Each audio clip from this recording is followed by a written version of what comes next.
আর বিদ্যুৎ ও জ্বালানি মন্ত্রী ইকবাল হাসান মাহমুদ টুকু বলেছেন মজুদ আছে, কিন্তু যুদ্ধ কবে থামবে কেউ তো আমরা জানি না। আগে থেকে আমার ঘর ঠিক করতে হবে না, সঞ্চয় রাখতে হবে না, সেজন্য আমরা এই সঞ্চয়টা করছি। তাহলে আতঙ্কিত হয়ে কেন এই কেনা, যেটাকে বলে প্যানিক বাইং? এরকম প্যানিক বাইং তো দেখা গিয়েছিল কোভিডের সময়, বিপদে পড়ে গিয়েছিল বাজার ব্যবস্থা।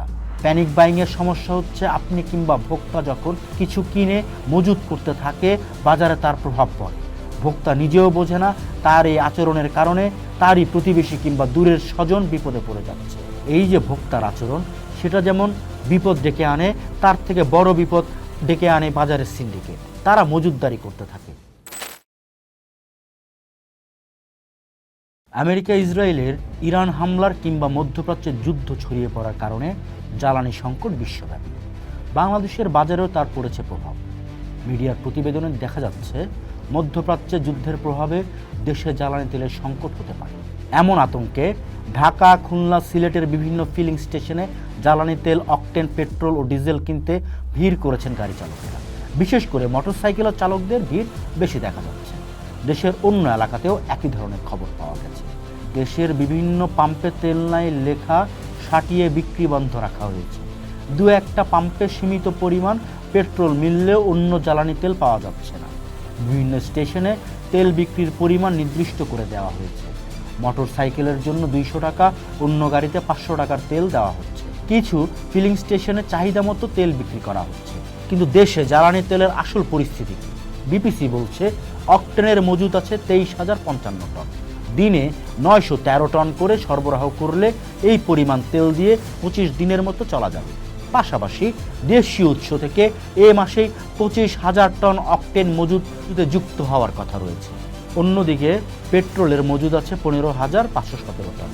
আজ থেকে দিনে 1,000 টন করে সরবরাহ করা হবে। এতে বর্তমান মজুদ দিয়ে 15 দিন চলবে।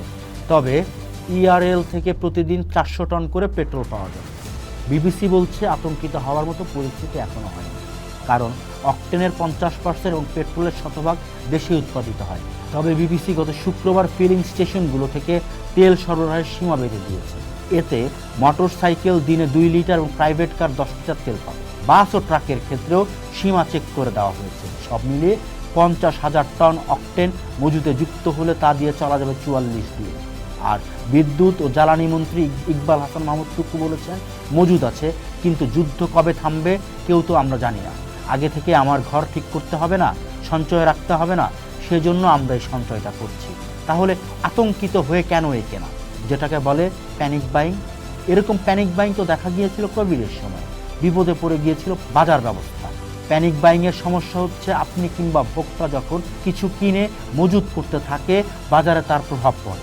ভোক্তা নিজেও বোঝে না তার এই আচরণের কারণে তারই প্রতিবেশী কিংবা দূরের স্বজন বিপদে পড়ে যাচ্ছে। এই যে ভোক্তার আচরণ, সেটা যেমন বিপদ ডেকে আনে, তার থেকে বড় বিপদ ডেকে আনে বাজারের সিন্ডিকেট। তারা মজুতদারি করতে থাকে। গণমাধ্যমে আমরা দেখেছি সেই প্রতিবেদন। উদাহরণস্বরূপ বলা যেতে পারে নাটোরের কথা।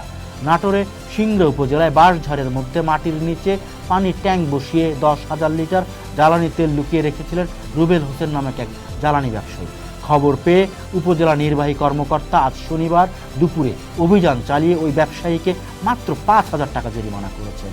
এছাড়াও আমরা দেখেছি বিভিন্ন সময়ে একটা নির্দিষ্ট সময় পর পর জ্বালানি নেই বলে পাম্প বন্ধ করে দেওয়া হচ্ছে।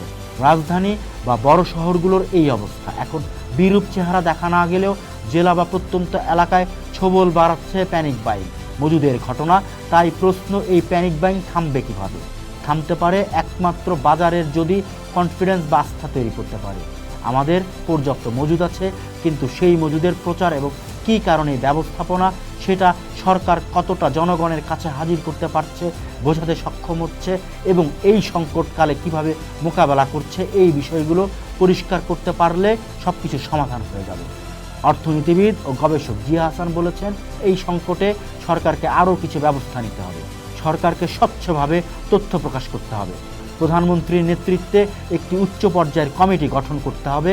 সমাজ ও অন্যান্য রাজনৈতিক দলকে এই প্রক্রিয়ায় যুক্ত করতে হবে এবং প্রয়োজনে জ্বালানির দাম বাড়ানোর মতো কঠিন সিদ্ধান্ত নিতে হবে। মানুষকে যদি বলা হয় এটি একটি বাস্তব সংকট এবং এটি বর্তমান সরকারের তৈরি করা সংকট নয়, বরং অতীত সরকারের দীর্ঘদিনের অবহেলার ফল, তাহলে মানুষ সেটি বুঝতে পারবে। ফলে জনগণকে আস্থার মধ্যে রেখে একটি হাই লেভেল এক্সপার্ট কমিটির মাধ্যমে সংকটটি ম্যানেজ করা গেলে সিদ্ধান্তগুলো ভালো হবে এবং তখন সংকটের দায় সরকারের উপর আসবে না, বরং সবাই বুঝতে পারবে যে যুদ্ধ পরিস্থিতির কারণে এই সংকট গভীর হয়েছে, মিসম্যানেজমেন্টের কারণে নয়। তাই এই মুহূর্তে তথ্য গোপনীয়তা বা তথ্য দেওয়ার জন্য শাস্তি নয়, সরকারকে জনগণ, বিরোধী দল, মিডিয়া এবং নাগরিক সমাজ সকলকে নিয়ে যৌথভাবে কাজ করতে হবে। পোস্ট দেখুন, ভাবুন, করুন, থাকুন পোস্টের সাথে।